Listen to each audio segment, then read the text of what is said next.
Grace, may tanong ako sa'yo. Siyempre, nai-upload na natin yung videos mo nung una. I'm sure, sa palagay mo kaya, napanood ng tatay mo? Siguro napanood na po niya siguro yun. At sana makita niya yun para man lang makita niya yung sitwasyon at makita niya yung side ko kung ano talaga. Pag naghihingi ako ng tulong, parang ako pa yung mali. Dahil sa ganito, nakapagtapos pero wala. Nanghihina rin po ako. Nanghihina po ako dahil sa mama ko. Natatakot po ako, baka bumalik po yung dati na 50-50 po siya. Natatakot po ako bumalik din, baka mawala na po siya ulit. Hindi ko po kaya. Ano po ba nangyari sa asawa niyo? Bakit nagsabi siya sa akin na, Nay, pwede ba ikwento mo sa akin yung buhay ninyo?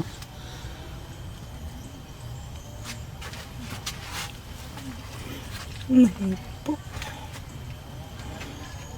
Kasi mula nang nagkasakit ako, wala. Dati kasi nakapagtrabaho pa ako. Opo. Nang magkasakit ako, wala na. Sa kanya na lahat. Siya na lang. Pati sa gamot ko po. Pati sa gamot. Yung mga iba mong anak na, hindi ka ba sinusuportahan kahit sa gamot lang? May anak na po kasi siya. Kahit nanay, kahit may anak na, bilang anak, para sa magulang, magbigay sana ng 1,000. Hindi rin po sa Hindi nila kaya? labor lang po. Labor lang din sila. So paano yan, Nay? Kung halimbawa mag-asawa na po itong anak nyo, kung ganun ang sistema na pag nag-asawa na hindi na matulungan ang nanay, paano po kayo? Hindi ko na po alam. Hindi mo alam. Grace, Siya pa rin. Ha? Siya pa rin. Wala namang iba. Walang iba.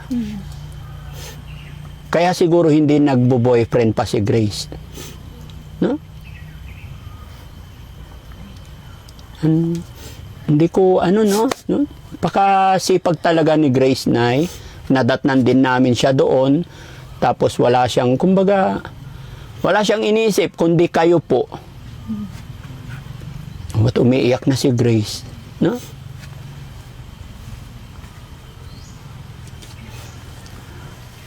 Ng tatay itong kanyang mga anak. Hindi. Gusto ko kaya lang ayaw nila. Ha? Hindi rin sila bibigay. Gusto mo suportahan siya ng tatay niya. Pero ayaw na. Bakit kaya? May asawa na rin. May asawa na. Ba't kayo naghiwalay na?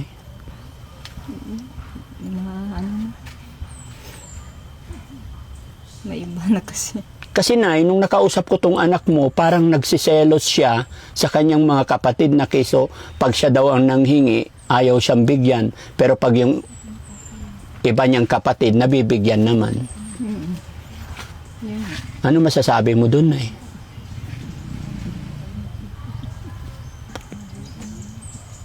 Hindi pantay yung sa anak niya. Hindi pantay. Kaya siya na lang naghahanap buhay para sa amin. Tapos sabi niya pa sa akin, Nay, nagtatrabaho din siya sa gasoline station. Pag walang kopra, doon din siya nag-e-extra din. Pag walang kopras. So, ibig sabihin, sa gasoline station, anytime pumunta ka, pwede ka? May schedule naman po. Interval po kasi. Interval. Opo. So, kailan ka pupunta doon? Kahapon may duty po ako, ngayon wala po. Bukas naman po. Interval nga. So, palit-palitan kayo. Sa isang araw mo doon, magkano ang kita mo? 700. Malaki rin. Pero 16 hours. Yung 716 hours. Kaya mo yun? Kaya na. Walang tulugan yun, 16 hours, diretso. Galing 5 a.m. to 9 p.m. Kaya nga, walang tulugan. Diretso. Tapos ang pagkain, libre, hindi. Po ako, nagbabalon. Nagbabaon ka. Balon ang tawag, no? Balon. Okay. So si nanay, nandito lang. Apo. Nag-aasikaso sa mga pamangkin ko minsan. Pag wala akong pasok, ako naman. Pag walang pasok, ikaw. Okay. Nakakapagtrabaho pa naman si nanay, nakapagluto pa naman, nay. Opo. Kaya pa Kaya naman. po. Mga gawain bahay. Mga gawaing bahay. Tapos, ilan kayo nakatira dito, nay? Ang cute ng bahay nyo, yung liit. No? Ano kami, 5. 5 kayo dito. Saan natulog? Saan ang higaan mo? Doon po sa loob. Ilang kwarto ng bahay na to? Hindi po kwarto. Yung papag lang. Hindi. Papag na ano to. Tapos kurtina. Kurtina lang. Walang kwarto. Hindi. Para sa akin kasi, kwarto to. Even doon na kurtina, parang kwarto rin. No? Pwede ba ituro mo kami sa bahay mong maganda? Marumi po yung kwarto. Ha? Okay lang. Silip lang namin yung kwarto niya. Di ba mga kababayan kasi tingnan nyo, oh. Na hindi kayo natatakot, baka masunog. Pag nasunog to, saglit lang. Natatakot nga po. Kapag bagyo, umulan, tapos maghangin, lumilipad. Nililipad to kasi. Di ba yung ano nila, tulda lang. Ay, kwarto na to. Sino nakatulog dito? Opo. Ay, kayo po. Tapos ikaw dito. Doon po, at saka yung pamangkin ko na babae dyan po. Dito. Sa loob po niyan. Silipin ko nga. Silipin natin. Dalawa pintuan. Double door. Hindi po yan. Marumi pa po eh. Nahiya po kami. Ha? Marumi Meron pa pang po. pintuan. May ano pa doon. Marumi po kasi wala po kaming Pasok ako. Sige po, ipasok na lang po yung sapatos. Hindi, nakakahiya. Marumi Kwarto naman niya. po kasi. Ha? Marumi. Ito kwarto nila. Hindi pa po kami nakapag-linis. Dito yung kwarto mo, pero butas naman. Ha? Air freshener po yan. Ano? Parang air. Air freshener. Aircon. Aircon. namin yan. Tingnan nyo yung dingding nila mga kababayan nyo. Di nga. Parang hindi ako Kami mapaniwala makatulog na dito. ito ang bahay nila, oh. No? Opo. Ang galing. Hindi ka kami makatulog ng ng udto. Ha? Udto po. Yung ganitong oras hindi kami makatulog kasi ang init. Mainit. Opo. Kasi tulda lang eh. Dapat tinaas. Wala po. Sinong gumawa ng bahay nyo? Kami lang po. Kayo lang. Ano po kasi ito, yung nakaano po, yung piryahan. Oo. Ano po kayo ng piryahan? Opo. Oh, ito lang po. Yung ano niya. Peryahan. Yung Dating tumataya- peryahan to. Opo, yung tumataya po kayo. Oo. Piryante po kasi yung ano ko, mami, lola ko. Ano po? Lola, piryante. Peryante. Opo. Yung bola na igulong sa ano, tapos magtataya ka doon. Peryahan to dati. Opo. Yung ano niya, yung poste-poste. Oo nga. Tapos itinuloy nyo na lang. Opo. Grabe. No? Diyan po na, Paano ka matulog dito? Tapos paano pag may sumilip dyan? hindi na po. Ito po. Ginaganon lang namin po. Ganyan. May harang din. Para ano. Ang galing. Ito, VIP. VIP room. Marumi pa po eh. Sige na, wag na. Pasensya ka na, te, ha? Hindi pa po kami. Ano lang ako sa bahay nyo na huwag ka magalit sa akin talaga. Ano lang po? Mga kababayan, ipinapakita ko lang sa inyo yung totoong buhay nila. Ayan, sige, balik tayo dito. Nagmamadali po kasi kami kaninang umaga. Oo. Kasi alas 6 po yung call time nila. Kaya pala mga kababayan, nung unang meet namin, iyak siya ng iyak, konting kwento pa lang niya, iyak na siya. Dahil ganito yung sitwasyon, kalagayan. No? Gaano po kahirap na yung sitwasyon ninyo dito? Gaano kahirap ang buhay? Ang hirap po talaga. Sobra po. Bakit? Kasi yung kaunting pera po namin, tinitipid po namin sa bigas, ulam, tapos pangbaon pa ng mga pamangkin ko. Tapos yung naiwan, wala na po. Wala na pong maiiwan. Tapos bibili kami ng kaunti ng gamot ng nanay ko. Ano ba maintenance ng nanay mo? Yung mga ano po, carbidilol, atorvastatin, yung mga ganun. Ano yung maintenance na talaga yun? Opo. Pero hindi ko po siya pinapainom ng parati kasi baka yung kidney naman yung aanuhin niya. Dahil sa gamot. Grace, may tanong ako sa'yo. Siyempre, nai-upload na natin yung videos mo nung una. I'm sure, sa palagay mo kaya, napanood ng tatay mo? Siguro napanood na po niya siguro yun. At sana makita niya yun para man lang makita niya yung sitwasyon at makita niya yung side ko kung ano talaga. Kasi minsan kasi hindi niya maintindihan na ganito, ganyan. Tapos nagsasabihan niya lang ako ng medyo masama. Kasi sinasabihan ko sa kahit tumulong ka lang, kahit bigyan mo lang ako ng 500 pangbili ng bigas. Ganun. Kahit kaunti, pangbili din ng gamot ng mama ko. Tapos sinasabi niya lang sa akin, ha? Wala na siyang pera, kaunti lang yung pera din niya. Sabi ko, kaya ganun. Nag-aaway na lang kami paminsan-minsan. Pero sa tingin mo, mahal ka rin ng papa mo? Mahal na rin po ako, pero parang may boundary po kasi. Yung ganun. Kaya, Bakit kaya nagkaroon ng boundary? kahit dahil po kasi sa jowa po niya, May anak siya doon. hindi naman po. Ah, Parang strict po kasi yung ano niya ngayon. Yung ano. so sa pagkakaroon niya ng second, jowa niya, parang nabawasan na yung time sa inyo. Parang gano'n. Parang kailangan mo pa magpakaawa para anuhan ka niya. Para unsaon jud ka niya nga tubangan ka niya na una kung ginaingon sa iya perminti nga unta pa sabton jud ko dimo sa kuwang side kaya hila perminti nga masuko siya sa ako kaya siyempre ako nga tao ra pod masakitan pod siyang mga storya. Kaya ako naglisod po ko kung saan ako ba dito na ako ang kwarta. Saan ako sa akong buhaton ani. Kaya pati ako naglibog na ako sa akong utok. Okay. Sabi ni Grace, sabi ni nanay, wala na siyang inaasahan kundi ikaw. Opo. Lahat ng gastusin dito, lahat ikaw, which is nakita ko na, nararamdaman ko na ikaw ang lahat. Hindi ka ba napapagod na ikaw ang tumatayo bilang ama dito sa bahay na to? Napapagod rin po dahil sa akin lahat. Walang tumutulong sa akin. Pag naghihinga ko ng tulong, parang ako pa yung mali. Dahil sa ganito, nakapagtapos pero wala. Nanghihina rin po ako. Dahil nanghihina po ako dahil sa mama ko. Natatakot po ako baka bumalik po yung dati na 50-50 po siya. Natatakot po ako bumalik din baka mawala na po siya ulit. Hindi ko po kaya. Hindi mo kayang Mamala yung mama ko.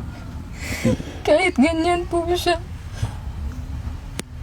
gaano mo kamahal si nanay? Sobra po. Hanggang kailan ka magtitiis magtatrabaho para sa iyong ina? Hanggang sa nabubuhay siya. Nay, ano pong masasabi mo sa iyong anak sa sinabi niya na napapagod po siya, nahihirapan siya, na-shoulder ang lahat? Ano pong masasabi mo po doon, Nay? Masasabi ko lang, maraming salamat. Tinaguyod niya ako. Kahit mahirap, kinaya niya lahat. Sana bigyan pa siya ng Panginoon ng malakas na pangangatagan. Na malabanan ang hamon ng buhay. Okay. At sana, Nay, no, tulungan din siya ng mga kapatid niya Sana nga po. para sa iyo po. Kahit hindi na sa kanya, dapat sana silang magkakapatid tulong-tulong para sa nanay, no? Dapat ganun kasi kung 5 kayo na magkakapatid tulong-tulong, gagaan kahit papano. Kasi kahit na anong gawin niya kung siya lang tapos sa hirap ng buhay, talagang mapapagod po. Paano kung siya naman ang nagkasakit? Paano na ang buhay ni nanay?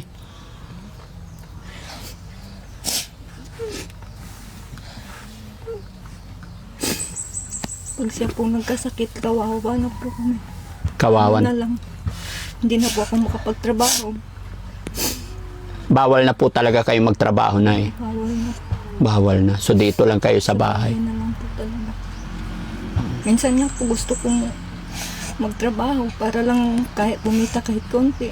Ayaw naman po niya. Dahil mahal niya kayo, ayaw niya nung mapagod kayo. Kasi pag napagod, nag-ano ang puso. Nagpapampitik. So, ibig mo sabihin, nakaraan, naggrabe yung nanay mo. 50-50 po talaga po. Bakit? Parang nasa freezer na po talaga. Bakit? Paano nangyari? Yung tumira pa po kasi kami sa Kinabawan City. Mm-mm. Gabi po noon. Tapos ano pa ako noon, nag-aaral pa po. Mm-mm. Alas 10 po ng gabi. Umatake po. Parang hindi na po siya makaginawa. Mm-mm. Kaya tinakbo namin sa ospital. Tapos oxygen, kailangan po siya dalhin sa ibang hospital. Kaya naghihingi na lang po kami ng oxygen doon para ma-relieve yung ano niya, yung heart niya. Tapos tinakbo kami ng hospital, yung ibang hospital. Parang pag humiga siya, parang nalulunod po kasi siya. Kailangan po kasi ng yung para sa heart. Tapos pinasok na po siya sa emergency room. Doon na po yun. Pinataas na po yung oxygen, pero hindi pa po. Parang yung buong katawan niya, parang ice na po talaga. Parang nasa freezer na po talaga. Okay. Sige. Laban lang tayo, Grace, no? Wag tayong mawawala ng pag-asa, Opo. no? At lagi kang magpe-pray. No? Habang may buhay, may pag-asa. Sabi ng na kung napapanood mo yung upload videos natin, sabi ng mga tao, what if mag-abroad ka daw? What if magtrabaho ka daw sa Manila? Hindi mo inisip na magtrabaho, lumayo para medyo malaki ang sweldo tapos hindi yung... Kasi syempre maganda rin ang kita sa Kopras mga kababayan, hindi sa pagmamaliit. Pero seasonal, 3 months lang. Tapos kung mag-apply din daw siya mga kababayan sa Kidapawan Mall, parang sa December lang. Hindi ka nag-try kasi syempre pag nag-apply ka sa Maynila, maraming tatanggap sa'yo. Kasi nakapag-aral ka naman. May tsura ka, maganda ka. Hindi ka nag-isip ng ganun? Ba't hindi ka nag-try pumunta sa Maynila? Nag-isip po ako kasi lang, kapos po ka talaga kami sa pera eh. Wala kaming pangbili ng ticket, dahil ganun. Ay, pamasahe, ganun. Ano po. Wala. Ikaw, Nay, halimbawa magtrabaho yung anak mo sa Maynila, okay lang po sa'yo. Parang masyado pong malayo kasi malayo po. Malayo. Ayaw mong lumayo yung anak mo. Kasi alam mo na pag sa Maynila, talagang ikaw ang susuko sa trabaho. Hanggat masipag ka, continuous talaga. Di ba? Malay nyo, o kaya mag-abroad siya. Punta siya ng Israel. Starting sa Hong Kong muna, yung kung saan yung mababa ang placement fee. Kaya lang talagang sacrifice po. Alam niyo po, ang pag-asinso, Grace, bigyan kita ng ang pag-asinso minsan is kailangan natin magsakripisyo. Hindi naman kasi pwedeng, syempre, dito sa probinsya, honestly po, gusto ko, masaya po dito. Masaya, pag may puhunan ka, okay. Pero pag walang pera talagang ganun lang. Diba? Nakikita mo rin. Siyempre, 25 years old ka na, tama? Opo. Kaya kailangan mo mag-isip, mag-sacrifice. Di mas masusuportahan mo ng gamot si nanay kung may regular kang trabaho. Si nanay kasi bata pa naman. Akin lang po yun, non? Idea lang. Sabi nga ng mga viewers natin, Daddy Frankie, tulungan mo si Grace. What if ipasok mo sa company mo? Sabi nila, sinasabi ko lang din. Di ba? Pero yun nga po, kayo pa rin ang magde-decide.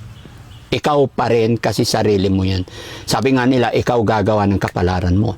Kasi kahit dasal tayo ng dasal, kung nandito lang din naman tayo, ganun kasi sinabi ko, sorry po kasi laking probinsya din po ako.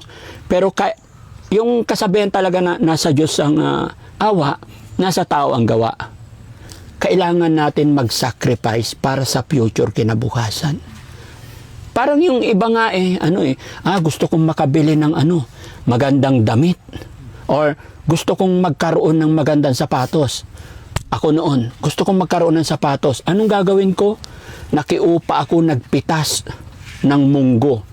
Tapos nung nakuha ko na yung party ko, ibenta ko, kulang pa. Pitas ulit ako. Nakiupa-upa ulit ako kung saan-saan. Hanggang sa ma-reach ko yung gusto ko. Ganon din sa'yo. Kung gusto mong magbago ang buhay, masuportahan ang gamot ng nanay, although ginagawa mo na. nakikita ko na saludo ako for that. Pero syempre, dahil dito sa probinsya, at your age, 25, what if baka nandoon ang swerte mo sa abroad? Di ba? Kasi di hamak na pag nasa abroad tayo, 10 beses na mas malaki siguro yung kikitain mo kaysa dito. Na nandito ka, oo, kasama mo si nanay, pero sakto-sakto lang. Opinion ko lang yun.